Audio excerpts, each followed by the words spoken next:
माननीय सभापति महोदय, आज जब इस राष्ट्रीय राजधानी क्षेत्र विधेयक के ऊपर मैं समर्थन करने के लिए खड़ा हुआ हूं, तो पहले मैंने विपक्ष के विद्वान वक्ता महोदय का वक्तव्य सुना तो मुझे विचित्रता का अनुभव हुआ और संपूर्ण विपक्ष को देखकर विस्मय हो रहा है। विचित्रता इसलिए कि उन्होंने कहा कि I have not seen any parallel anywhere. तो मैं भी कहना चाहता हूं, ये पहली बार ऐसा हो रहा है कि किसी देश की राष्ट्रीय राजधानी में उस देश की केंद्र सरकार की शक्तियां उससे अधिक शक्तियां किसी और की होनी चाहिए। मेरे विचार से दुनिया में ऐसा कोई दूसरा उदाहरण देखने को नहीं मिलेगा। So I support what Abhishek Manu Singhvi ji has said, I am unable to find parallel anywhere in the world. दूसरा विषय जो मैंने कहा कि विस्मय का अनुभव क्यों हो रहा है, अभी देखिए उन्होंने 2 बार सुपर सीएम प्रयोग किया कॉन्स्टिट्यूशनल पद पर बैठे हुए व्यक्ति के लिए, मगर महोदय इस देश ने बगैर संवैधानिक पद पर बैठे हुए सुपर पीएम 10 साल तक देखा है। और मैं ये कह रहा हूं कि अभी मैंने कितना सुंदर सामंजस्य देखा कि उन्होंने कहा कि समय कम हो रहा है, तो आम आदमी पार्टी वालों ने कहा हम भी समय देने को तैयार हैं। सारे विपक्ष को देख के विस्मय होता है कि कांग्रेस पार्टी, जिसका कि 3 राज्यों में स्थिति यह रही कि गुजरात में वोट हाफ कर दिया, बिल्कुल बता रहे हैं, सुनिए तो, अरे सुनिए तो, बता रहे हैं। सॉरी गुजरात मेंबर्स का vote one second. Dr. Abhishek Singhvi was heard in rapt attention. This is the decorum of the house. No. Yes, I am coming to that, sir. Let me do not get into disruptive mode. Dr. तो मैं कहना चाहता हूं कि ये लोग किस तरीके से आए हैं साथ में। अरे साहब बहुत सारे शेर बोले तो ऑर्डिनेंस के पार्ट नहीं थे, हम भी बता रहे हैं आपको। I will have to name you. देखिए इनकी I will have to name you. कि You have got it as a habit. क्या शिद्दत दिख रही है एक दूसरे को सपोर्ट करने में। देखिए इनकी स्थिति ये गुजरात में। We want decorous debate here. Doctor said many things, maybe digestible, maybe indigestible. Dr. Sudhanshu Trivedi. मैं सिर्फ ये कहना चाहता हूं कि गुजरात में कांग्रेस का वोट हाफ कर दिया, पंजाब में इनका स्विच ऑफ कर दिया, दिल्ली में साफ कर दिया और आपने इनको माफ कर दिया। और उसके माफी के बाद भी मुझे लगता है अभिषेक मनु सिंघवी जी ने कहा था, तो मैं भी ये कहना चाहता हूं, आप साथ में आए हैं दिल्ली के इस बिल पे, दिल्ली की जनता के लिए आए हैं या किसी और कारण से आए हैं, ये दिल्ली की समझदार जनता समझती है। तो मैं भी एक पंक्ति कहना चाहूंगा कि शाम तक सुबह की नजरों से उतर जाते हैं, इतने समझौतों पे जीते हैं कि जमीर भी मर जाते हैं। अब यह एक संवैधानिक विषय है कि यह जिस प्रकार से संविधान में लागू होना चाहिए, परंतु उसके साथ राजनीतिक टीका टिप्पणी की जा रही है, तो एक सैद्धांतिक विषय भी आता है। तो मैं संवैधानिक और सैद्धांतिक दोनों विषयों का जवाब दूंगा। I will reply both the constitutional and conceptual aspect. देखिए माननीय गृह मंत्री जी ने लोकसभा में बहुत स्पष्ट किया था कि दिल्ली पूर्ण राज्य नहीं है, यह एक विशेष श्रेणी का यूनियन टेरिटरी है, यानी विशेष श्रेणी का संघ शासित राज्य है।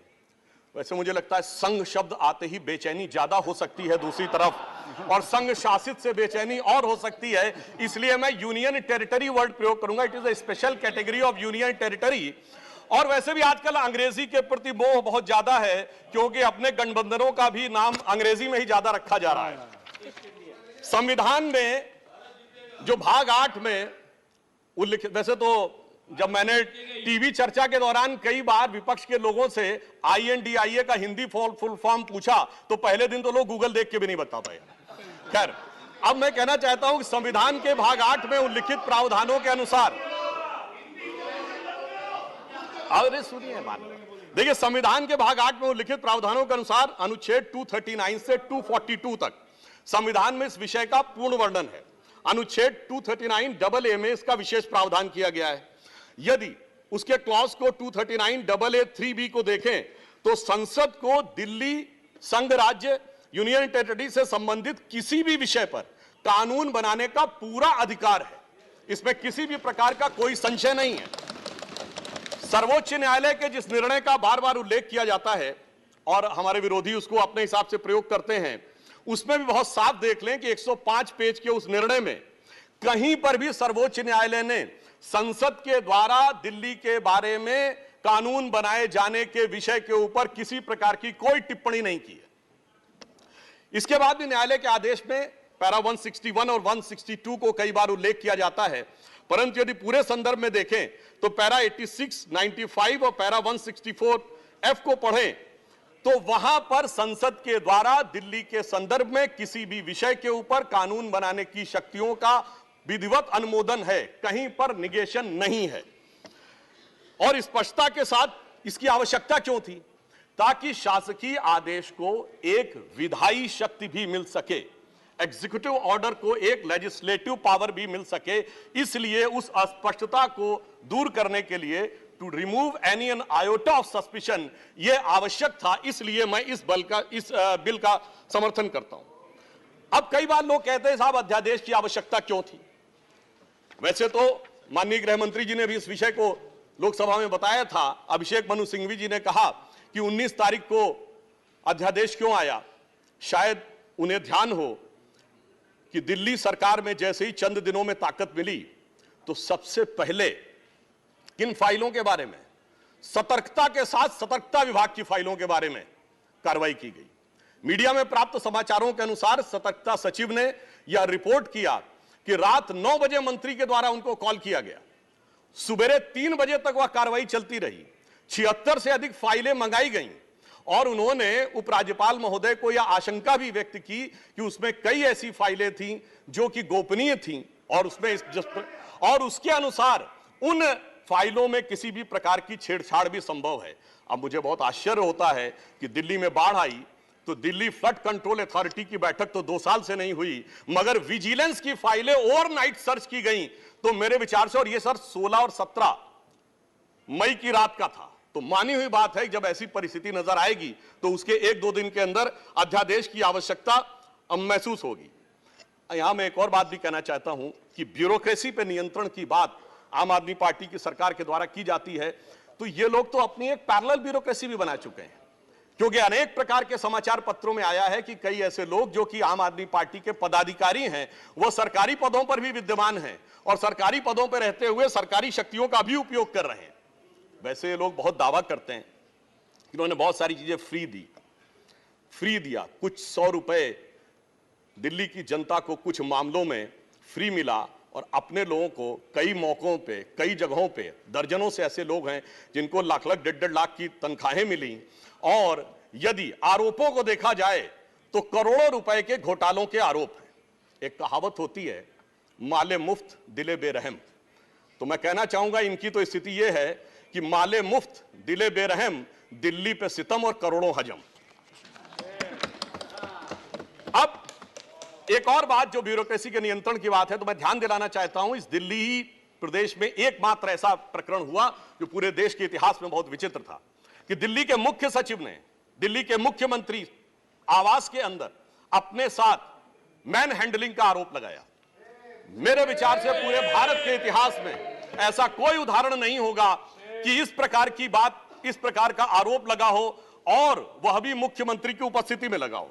यह दर्शाता है कि ब्यूरोक्रेसी को नियंत्रण करने की जो छटपटाहट है उसमें वास्तविकता में वो फितरत क्या है। और मैं एक टेक्निकल पॉइंट कहना चाहता हूं, दिल्ली का कोई स्टेट कैडर नहीं है, जैसे राज्यों का कैडर होता है तो राज्य का मुख्यमंत्री उस कैडर को नियंत्रित करता है। जो आईएएस और आईपीएस अधिकारी होते हुए यूनियन टेरिटरी कैडर में आते हैं, जब वो सारे राज्यों में, सारी केंद्र शासित राज्यों में उनका स्थानांतरण हो सकता है, तो मैं आपके माध्यम से विपक्ष से पूछना चाहता हूं कि यदि दिल्ली के एक अधिकारी का ट्रांसफर गोवा होना है और दिल्ली के सीएम की उस पर एब्सोल्यूट अथॉरिटी होगी तो यह कैसे संभव हो सकता है? इसलिए यह आवश्यक है कि इस विषय के ऊपर केंद्र सरकार की शक्तियां परिभाषित हो। अब एक दूसरी बात भी है, दिल्ली में स्टेट कैडर भी नहीं है, यानी जैसे स्टेट पब्लिक सर्विस कमीशन होता है और राज्य के कैडर होते हैं, तो यहां भी दानिक्स कैडर है।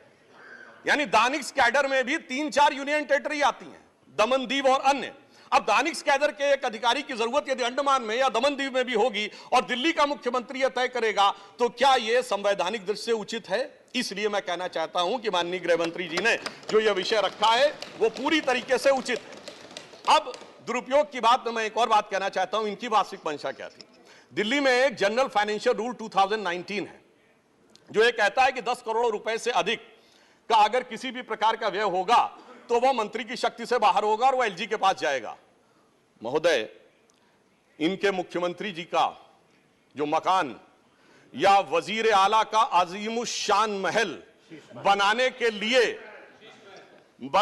लिए जो बिल बने साहब, वो पूरे उसके एक साथ नहीं बने। 10 करोड़ से कम के 8.5, 8, 7.5, 9 करोड़ रुपए के डिफरेंट बिल बने और एक मद ऐसा है जिसमें कि मुख्यमंत्री कार्यालय के कर्मचारियों के लिए महोदय जानते कितने का बिल बना? 9.99 करोड़, यानी 0.01 से कैसे बचा जा सकता है कि टेंडर न करना पड़े, मन मुताबिक खर्चे कर लिए जाएं। यह दर्शाता है कि नियमों के प्रति और ब्यूरोक्रेटिक नियमों के प्रति इनके मन में क्या आस्था है। और इतना ही नहीं, दिल्ली मेट्रो के लिए तो वृक्ष काटने की परमिशन वर्षों तक नहीं मिलती थी, मगर मुख्यमंत्री आवास के लिए वृक्ष काटने की परमिशन उनको मिल जाती थी। अब इसके साथ मैं एक और बात कहना चाहता हूं, एक नैतिकता सैद्धांतिकता का सवाल उठाया जाता है।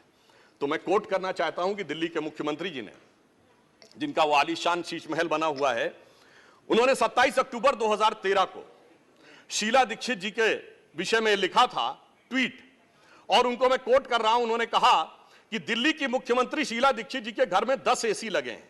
मैंने तो सुना है कि बाथरूम में भी एसी लगे हैं। कौन भरता है इस एसी का बिल?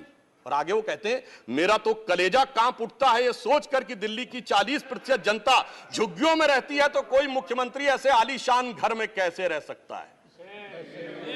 मैं कहना चाहता हूं, देखिए, केजरीवाल जी का कलेजा कापा हो या ना कापा हो, रूह कापी हो ना कापी हो, रूह है क्या है, किसकी रूह है, उस पर मैं टिप्पणी नहीं करना चाहता, मगर मैं एक बात जरूर कहना चाहता हूं कि शीला दीक्षित जी जहां भी होंगे उनकी रूह को बहुत तकलीफ हो रही होगी कि जब उनके ऊपर ऐसी बातें करने वालों के साथ वो सारे लोग आज आकर खड़े हुए होंगे।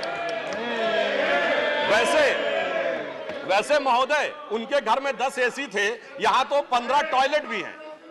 और इतना ही नहीं, 1-1 करोड़ रुपए के पर्दे भी लगे हुए हैं, और 1 करोड़ रुपए के पर्दे का एस्टीमेट है। और इतना ही नहीं, अब सुनिए, उनके सामने एक दूसरी समस्या हो गई है कि अभी तक जो बातें चल रही थी, अब उनके सामने यह समस्या है कि उन चीजों को कैसे छुपाएं। देखिए, मैं इनके लिए कहना चाहूंगा कि अब उनकी फितरत जग जाहिर हो चुकी है। तो आज आम आदमी पार्टी की स्थिति यह है कि अब जो चेहरे से जाहिर है छुपाएं कैसे, तेरी मर्जी के मुताबिक नजर आए कैसे। अब इस घर को सजाने का तसव्वुर हुआ बात की बात, अब तो मुश्किल है कि इस घर की हकीकत को छुपाएं कैसे। और यहां पर इसके बाद मैं कटाक्ष के बाद एक बात करुणा के साथ कहना चाहता हूं कि अन्ना हजारे के आंदोलन से निकली हुई वो पार्टी जो एक कमरे के मकान में रहते थे, और उससे निकली हुई पार्टी आज सैकड़ों करोड़ के आलीशान मकान में रहती हैं। तो मैं कहना चाहता हूं कि दिल्ली की जनता और जिन जिन लोगों ने उस आंदोलन का समर्थन किया, उनके ऊपर भी एक आघात है। और साथ ही साथ ये एक बात का और भी संकेत देता है, फूड फॉर थॉट है देश के लोगों के लिए, कि एक्सपेरिमेंटल पॉलिटिक्स कई बार बड़े विचित्र परिणाम भी देती है। अब किसी नए नवेले प्रयोग को आजमाने का वक्त नहीं है, बल्कि आजमाए हुए मोदी जी के नेतृत्व को चमकाने का वक्त है। और बहुत से लोग ये कहते हैं, संवैधानिक नैतिकता का प्रश्न उठाते हैं कि अध्यादेश क्यों लाया गया। अध्यादेश के लाने का तात्कालिक कारण मैंने बता दिया, और वैसे मैं अपने विपक्ष के लोगों के सुलभ संज्ञान के लिए बता देना चाहता हूं कि इन लोगों ने कितनी बार अध्यादेश लाए हैं। नेहरू जी के सरकार में 70 बार, इंदिरा जी के जमाने में 77 बार, राजीव जी के समय में 35 बार, नरसिम्हा राव जी के समय में 77 बार, मनमोहन सिंह जी के समय में 61 बार, और जो यूनाइटेड फ्रंट गवर्नमेंट बनी थी भाजपा विरोध में, उसमें 1.5 साल में 77 बार। तो मुझे लगता है अध्यादेश का विषय उठाने से पहले इस अंक गणित को भी देख लेना चाहिए। अब मैं एक और बात कहना चाहता हूं, जो संविधान की दुहाई देते हैं उनके लिए, ये तो वो लोग हैं सभापति महोदय जिनकी संविधान में क्या आस्था है। इन्होंने संसद के द्वारा पारित सीए कानून के खिलाफ विधानसभा में प्रस्ताव पारित कर दिया। यह संविधान का सम्मान है। और वो सिटीजनशिप अमेंडमेंट एक्ट था। नागरिकता का विषय तो पूर्ण राज्य का भी विषय नहीं हो सकता। और तो उसके बावजूद दिल्ली सरकार ने पारित कर दिया। तो इसका अर्थ हुआ कि ये जिस प्रकार के कार्य करते हैं उनका संविधान में कोई आस्था नहीं है। और अभिषेक मनु सिंघवी जी अभी कह रहे थे इलेक्टेड गवर्नमेंट, तो मैं याद दिलाना चाहता हूं after the 72nd and 73rd constitutional amendment there are 3 tier of government, जिसमें एक म्युनिसिपल और जिला पंचायत, एक स्टेट और एक सेंटर। तो मान्यवर ये तो राजीव गांधी जी लाए थे। तो आपके मन में ना ऊपर वाली इलेक्टेड गवर्नमेंट के लिए सम्मान है ना नीचे वाली, क्योंकि चंद महीने पहले तक तो ये एमसीडी से भी लड़ते थे और दिल्ली से भी लड़ते थे। तो जब आप कॉन्स्टिट्यूशनल वैलिडिटी की बात करें तो मेरे विचार से तीनों गवर्नमेंट की बात होनी चाहिए और केंद्र सरकार के संबंध में केंद्र से अधिक संवैधानिक शक्ति इलेक्टेड गवर्नमेंट में इस विषय के ऊपर किसी और की नहीं हो सकती। और मैं एक और बात वेदना के साथ कहना चाहूंगा, ये तो वो लोग हैं जिन्होंने गणतंत्र दिवस की परेड पर भी संवैधानिकता की बात करते हैं, जिस दिन संविधान लागू हुआ उसकी पूर्व संध्या पे प्रदर्शन किया था।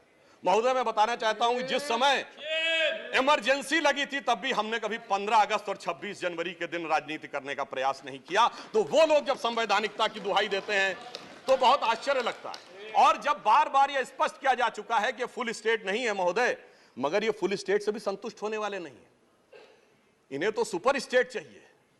और फुल स्टेट से सुपर स्टेट की दौड़ में मुझे डर इस बात का है कि मेंटल स्टेट में भी ना पहुंच जाएं कहीं, तो कोई आश्चर्य की बात नहीं हो सकती है।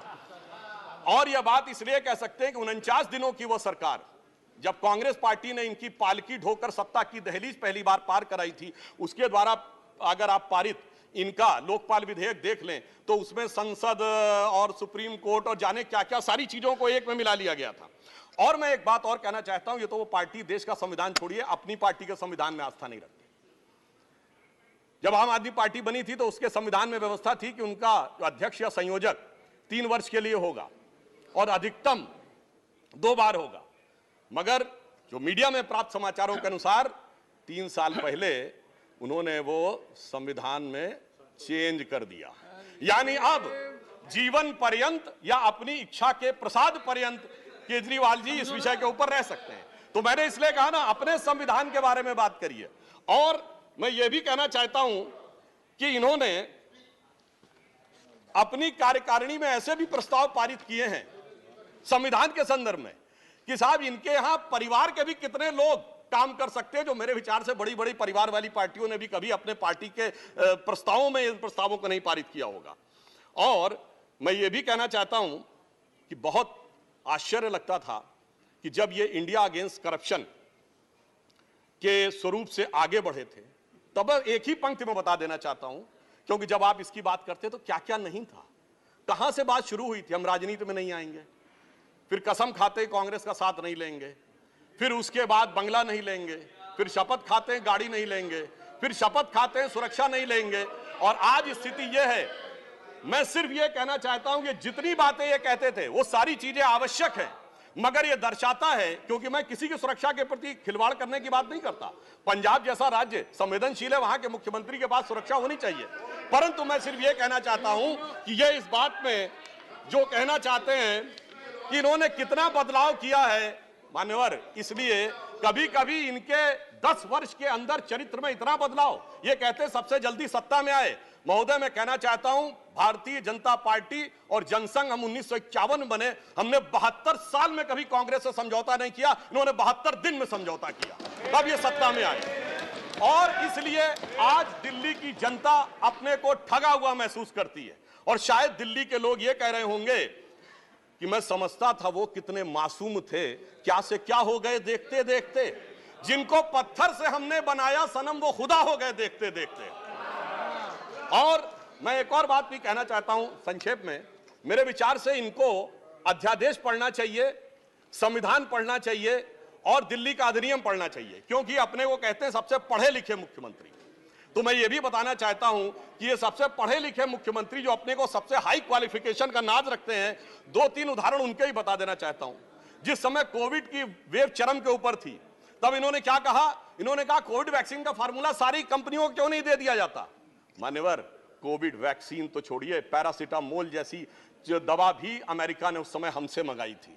अब कोई पढ़ा लिखा व्यक्ति ये कह सकता है कि वो चूरन की तरह फार्मूला सबको दे दिया जाए। तो कभी कहते हैं कि YouTube के ऊपर फिल्म क्यों नहीं लाद दी जाती है। अरे भाई, वो सरकार का अधिकार का क्षेत्र नहीं है। और फिर इतना ही नहीं, सिंगापुर में इनको बुलाया, इनविटेशन आता मेयर्स कॉन्फ्रेंस का, तो मुख्यमंत्री होते हुए जाना चाहते हैं। तो मेरे विचार से कम इनको थोड़ा पढ़ना लिखना चाहिए। और एक पढ़ने लिखने पे एक तथ्य मैं जरूर बताना चाहूंगा। जब न्यूयॉर्क टाइम्स अखबार में इनकी तारीफ निकली थी तो इनके मुंह से निकल गया था कि दुनिया का सबसे बड़ा अखबार, और उसमें इतनी तारीफ निकलवाना आसान नहीं है। वैसे निकलवाना शब्द निकल गया था, मगर मैं पढ़े लिखे मुख्यमंत्री को यह भी बताना चाहता हूं महोदय कि न्यूयॉर्क टाइम्स दुनिया का सबसे बड़ा अखबार नहीं है, वो है यमुनी शिंबुन जापान का। अमेरिका का भी सबसे बड़ा अखबार वो नहीं है, वो यूएसए टुडे। और इतना ये समझिए, इतना ही नहीं, भारत का times of India, Dainik Bhaskar, और वो भी उनसे अधिक है। तो मैं सिर्फ ये बताता हूं, अरे भाई जिस अखबार का नाम लेते हैं कम से कम उनको तो पढ़ लेना चाहिए था। मैं आपको अधिक समय न लेते हुए मैं सिर्फ ये कहना चाह रहा हूं महोदय कि इनको न पढ़ाई से मतलब है, इन्हें न पढ़ाई से मतलब है, न लिखाई से मतलब है, इन्हें तो बस कमाई से मतलब है, और वो भी ऊपर वाली कमाई से। और अंत में मैं कहना चाहता हूं सर, अंत में एक लाइन और कहना चाहता हूं कि आज सब लोग मिले, आम आदमी पार्टी और कांग्रेस एक साथ मिले, भारत की सबसे पुरानी पार्टी, पुरानी धुरानी पार्टी, नई पार्टी, नई नवेली पार्टी, अजब अलबेली पार्टी, सब मिलकर एक हो गए। मगर प्राप्त क्या किया? दोनों ने सिद्धांतों से समझौता किया, और कांग्रेस ने भी इतना सयाना दांव चला कि इन्होंने अगर उनका हाथ पकड़ के दिल्ली अध्यादेश पर समर्थन लिया हो तो अविश्वास प्रस्ताव ले आए, लीड उनको मिल गई। तो इसलिए मैं कहना चाहता हूं अंत में कि इन लोगों को आखिर में क्या प्राप्त हुआ, ये पंक्ति कह के समाप्त करता हूं कि इनको विधेयक भी नहीं मिला और सम्मान भी नहीं मिला, यानी इज्जत भी गई, बात भी नहीं मिली। तो एक पंक्ति कहता हूं, न तुम ही मिले, आप लोगों के लिए लागू है, न तुम ही मिले न मयस्सर तुम्हारी दीद हुई, दीद मतलब साइट, न तुम ही मिले न मयस्सर तुम्हारी दीद हुई, तुम ही कहो ये मुहर्रम हुई कि ईद हुई।